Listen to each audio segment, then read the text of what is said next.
وہ بی جان کے کمرے میں ہلکی سے ناک کے بعد داخل ہوا تھا۔ سامنے ہی وہ تصویر لیے بیٹھی تھی۔ بی جان تیاری مکمل ہے، میں جا رہا ہوں، روح کو لے کر جلدی واپس آ جاؤں گا۔ وہ تمہارے ساتھ نہیں جانا چاہتی سوہم خان، اسے آپ نے سمجھایا نہیں کہ ایک بیوی ہونے کی حیثیت سے وہ اپنی ذمہ داریاں نبھائے اور جو اس کا شوہر بولے اسے وہ کرے۔ تب چڑھی سمجھایا ہے، مگر وہ بھی رخصتی نہیں چاہتی تو کیا زبردستی کرو گے اس کے ساتھ؟ یہ زبردستی نہیں، حق ہے میرا، میں جو وصول کرنا اچھے سے جانتا ہوں، اسے ہر حال میں جانا ہوگا میرے ساتھ۔ بی جان نے سر اٹھا کر اپنے ضدی پوتے کی ہٹ دھرمی کو ملاحظہ کیا، جو منمانیاں کرنے پر بالکل اپنے باپ پر گیا تھا۔ کوشش کر لو پھر۔ بی جان کو اجازت دینے پر اس نے ہنسی دبانے کے لیے لب دانتوں تلے دبائے۔ وہ وہاں سے نکل کر سیدھا روحا کے کمرے میں آیا۔ وہ کھڑکی میں کھڑی باہر جانے کیا دیکھ رہی تھی؟ سوہم کو کہنے کے باوجود اس نے ابھی تک پیکنگ نہیں کی تھی۔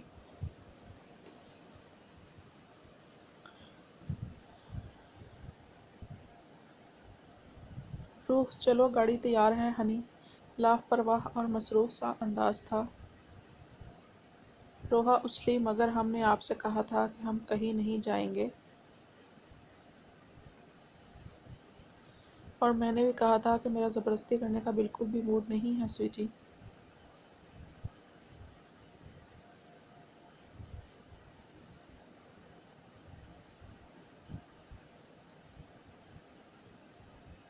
پنک سوٹ میں پنک دوپٹہ لیے وہ اس کا دل شدت سے دھڑکا گئی تھی۔ بازو سے پکڑ کر رخ اپنی جانب کیا۔ کیوں نہیں جانا چاہتی میرے ساتھ؟ سوہم نے سنجیدگی مگر نرمی سے پوچھا۔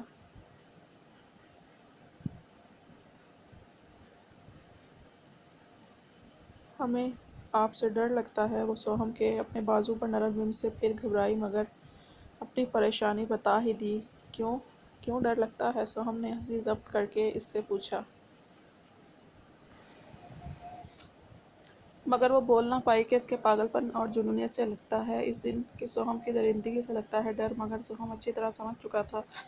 سوہم نے نرمی سے اس کے کمر کے گرد بازو مائل کیے۔ روحا بوکھلائی، مگر اس دن کی میری شدتوں سے ڈر لگتا ہے تو وعدہ کرتا ہوں اب ایسے چھوؤں گا تمہیں جیسے گلاب کو چھوتے ہیں، اتنی نرمی سے کہ وہ مرجھا نہ جائے۔ اس کے چہرے کی بہت قریب بوجھل سی آواز میں بولا۔ وہ جو غور سے سن رہی تھی کہ وہ کہے گا اب دور رہوں گا تم سے، ایسی بات سن کر سر پٹائی۔ نہیں، اگر آپ ہم سے پرامیس کرتے ہیں کہ ہم سے دور رہیں گے تو ہم چلیں گے۔ سوہم کا ہنسی ضبط کرنے کے چکر میں چہرہ لال سرخ ہو گیا۔ ٹھیک ہے، تو پھر تم میرے کمرے میں ڈیکوریشن پیس بن کر رہنا، میں روز رات کو یہ جو میری فرینڈ کومل ہے اس کے قریب چلے جایا کروں گا، ٹھیک ہے؟ وہ معصوم تھی، پاگل نہیں۔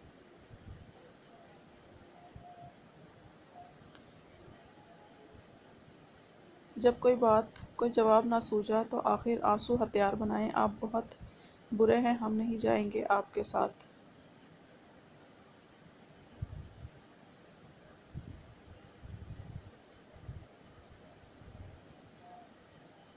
سوہم نے اس کی بات پوری نہیں ہونے دی تھی۔ بے حد نرمی تھی آج اس کے لمس میں، اس کے سینے سے سمائی وہ مچھلی، مگر کمر کے گرد لپٹے اس کے بازوؤں سے وہ ہلنے سے بھی قاصر تھی۔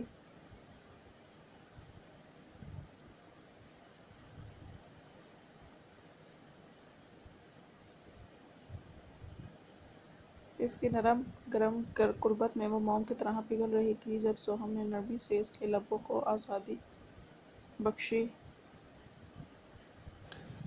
ایسے قریب آؤں گا تمہارے، بہت محبت نرمی سے، اب تو چلو یار۔ وہ تو اس کے سینے پر ہاتھ رکھے اسے پرے دھکیلتی 2 قدم پیچھے ہٹی۔ اب سوہم کے تاثرات فوراً بدلے تھے۔ روحا کی اس عمل نے اس کے تن بدن میں آگ لگائی تھی۔ کلائی سے کھینچ کر اسے پھر سے اپنے سینے میں بھینچا، ایک ہاتھ سختی سے کمر کے گرد حائل کیا اور ایک جھٹکا دیا۔ کچھ بھی کرنا روح، مگر خود کی جانب بڑھتے ہوئے مجھے کبھی مت روکنا ورنہ بہت برا پیش آؤں گا، اور مجھ سے دور جانے کا تو سوچنا بھی مت۔ دنیا بھول جاؤ روح، صرف میرے بارے میں سوچو۔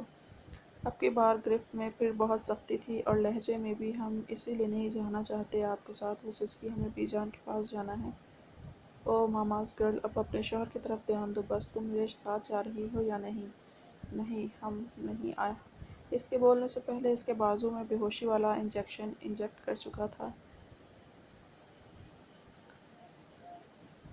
کیا ہے آپ نے ہمارے ساتھ؟ وہ گھبرائی مگر اس کا جواب سننے سے پہلے بے ہوش ہو کر اس کے بازوؤں میں جھول گئی۔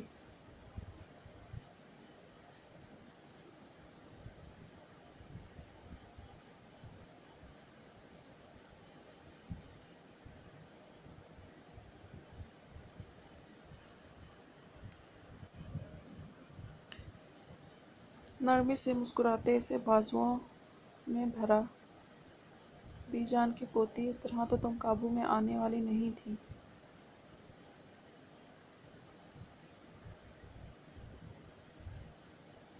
وہ اسے اٹھائے لمبے سے بی جان کے پاس آیا۔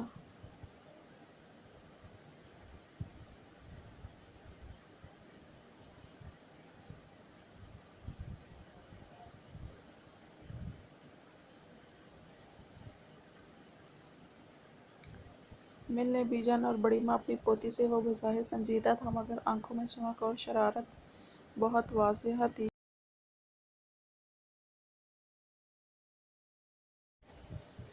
بی جان کا دل کیا ماتھا پیٹ لیں۔ سوہم خان یہ کیا کر رہے ہو؟ یہاں کچھ شور نہیں مچائے گی؟ یہ تمہارے اسی پاگل پن اور جنونیت سے ہی تو ڈرتی ہے۔ اور اس کی پیکنگ؟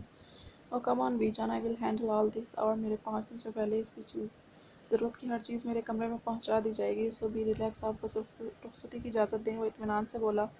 بی جان نے اٹھ کر روحا کا ماتھا چوما اور سوہم نے زبردستی بی جان کا وہ پیٹھ موڑ کر مسکرا دی۔ بڑی ماں نے ان کی ڈھیروں بلائیں لی۔ وہ اطمینان سے چڑھتا باہر آیا اور اسے گاڑی میں بٹھایا۔ خود بھی بیٹھا۔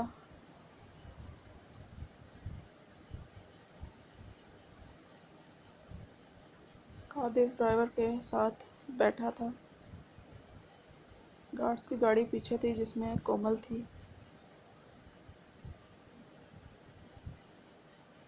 ریشما کو فون ملایا۔ چھوٹتے ہی وہ بولی۔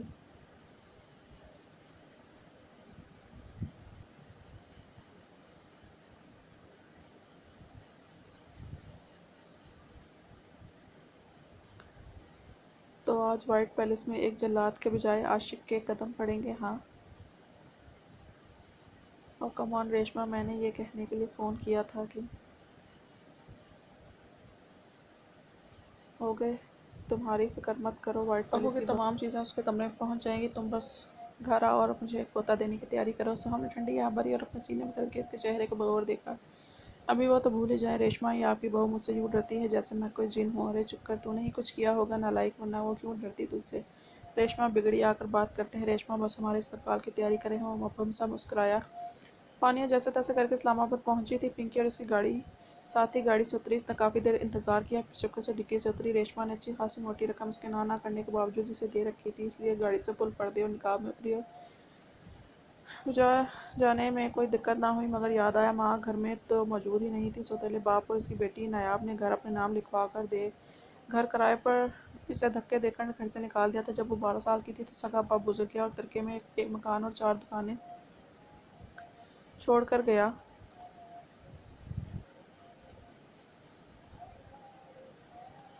جب 14 سال کی ہوئی تو زمانے کی گندی نظروں سے تنگ آ کر ماں نے دوسری شادی کر لی۔ باپ کے ساتھ ساتھ اس کی پہلی بیوی سے ایک بیٹی بھی ساتھ فری میں ملی، جو معمولی شکل و صورت کے ساتھ ساتھ کالے دل کی حامل لڑکی تھی۔ شدید حاسد اور مکار، اس نے 4 سال فانیہ کا حسن اور معصومیت سے جلتے ہوئے اس کے ناک میں دم کیے رکھا، حتیٰ کہ سگی ماں کو فانیہ کے حالات بدوزن کر دیے، اور آخر میں تو حد ہی کر دی۔ ایک لڑکی کو پیسے دے کر رات کو گھر بلایا اور فانیہ کی کھڑکی سے اسے اندر بھیج کر پورے گھر میں شور مچا دیا۔ نسیمہ اس قدر بددل ہوئی کہ تمام رات لڑائی جھگڑے اور فانیہ کو مارنے پیٹنے کے بعد صبح اسے گھر سے نکال دیا۔ یہ بھی نہ سوچا کہ جوان داد کدھر جائے گی۔ نایاب نے نسیمہ کے دماغ کو بالکل بند کر دیا تھا۔ فانیہ کے جانے کے بعد نسیمہ کے چال باز اور بدنیت شوہر ندیم نے مکان پر نام لگوایا اور اسے دھکے دے کر گھر سے نکال دیا۔ ابھی تو سر شکر کہ نسیمہ نے دکانوں کا نہیں بتا رکھا تھا۔ ندیم کو ہر ماہ دکانوں کا کرایہ اس کے اکاؤنٹ میں ٹرانسفر کر دیا جاتا تھا، جس کی وجہ سے ان مکار ماں باپ کی بیٹی کے گھر سے نکالے جانے کے بعد اس نے بآسانی کرایہ کا مکان لے لیا تھا۔ سر شکر کہ اپنا موبائل ساتھ لے آئی،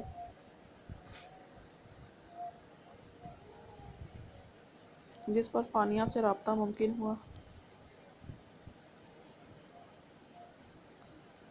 فانیہ نے وہیں سے رکشہ پکڑا اور ماں کے دیے گئے پتے پر پہنچ گئی۔